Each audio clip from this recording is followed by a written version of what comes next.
there's a lot in terms of code switching that people view negatively. And but I think people oftentimes will look at themselves as, you know, monochromatic, right? It's just like you are one thing and you can't be anything else. And I was an army brat. And so I never had like an accent. And then my parents are both from the deep South. We moved back home to Tallahassee when my dad retired. And I remember kids making fun of the way I spoke. And it's like, well, it didn't seem any different when I was in Nuremberg 3 months ago.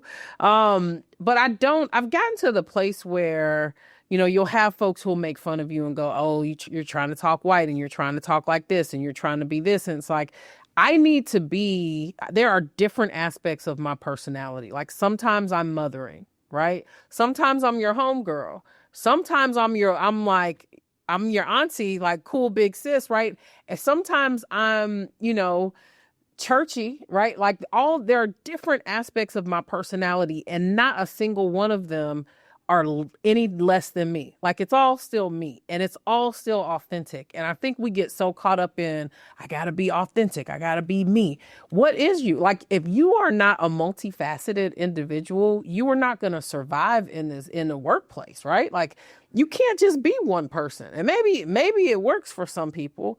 But there are so many different aspects of who I am. I am an introvert. Well, maybe an ambivert. But you know what I'm saying? Like my social battery, sometimes I like to be with the crowd. Sometimes I want to be in my room and all of those make up me.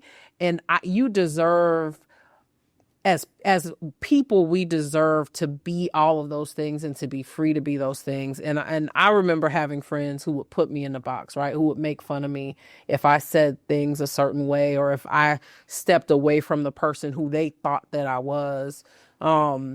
But I found that has served me well as a trial lawyer, as a keynote speaker, and all aspects of my life, being able to embrace all of the parts of who I am and knowing when I need to be, you know, when I need to be Beyonce and when I need to be, you know, someone else is important. And I think it's a skill.